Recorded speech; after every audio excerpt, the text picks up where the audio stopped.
வணக்கம். நமது திருமலா திருப்பதியில் நடைபெறும் திருச்சானூரில் உள்ள கார்த்திகை பிரம்மோற்சவத்தின் 5ஆம் நாளான நாளை இரவு நடைபெறும் கஜ வாகனத்தின் சிறப்புகளை பற்றி நாம் பார்க்க இருக்கிறோம்.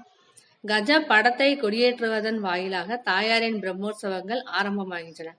அலர்மேல் மங்கை வாகன சேவையில் கஜ வாகன சேவை மிக முக்கியமானது. வெகுவான பக்தர்கள் கூட்டம் இந்த வாகன சேவையில் கலந்து கொண்டு தாயாரின் அருளை பெறுவார்கள். வனஸ்தநாத பிரபோதினிம் என ஸ்ரீசுக்தம் கஜேந்திரனுக்கும் தாயாருக்குமான நித்திய உறவினை கூறுகின்றது. கஜ வர்க்கத்திற்கு பெருமை சேர்க்கக்கூடியது. 4 தந்தங்களை கொண்டது ஐராவதம். இது பார்க்கடலில் அமுதம் கடைந்த பொழுது லட்சுமி தேவியோடு தோன்றியது. கஜம் ஐஸ்வர்யம் என்பது பதிவு. பார்க்கடலில் தோன்றிய அழகே வடிவான தாயாருக்கு கஜராஜாக்கள் பக்தியோடு அபிஷேகம் செய்தன என ஸ்ரீ ஸ்துதி வழி எடுத்துச் சொல்வர் நம் வேதாந்த தேசிகர்.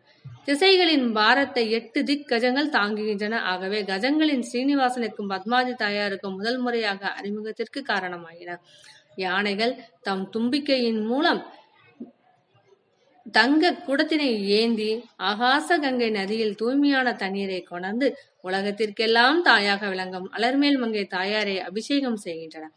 உலகத்திற்கெல்லாம் தாய், சர்வலோகங்களுக்கெல்லாம் சுவாமியான விஷ்ணுவிற்கும் குடும்ப தலைவி, அமுத கடலின் பிள்ளையான ஸ்ரீதேவியை எந்நேரமும் வணங்குகின்றேன் என கனகதாரா ஸ்தவத்தில் யானைகளின் வழி அபிஷேகம் பெற்ற உலக தாயின் வைபவத்தை சங்கரர் போற்றி வழிபடுவார்.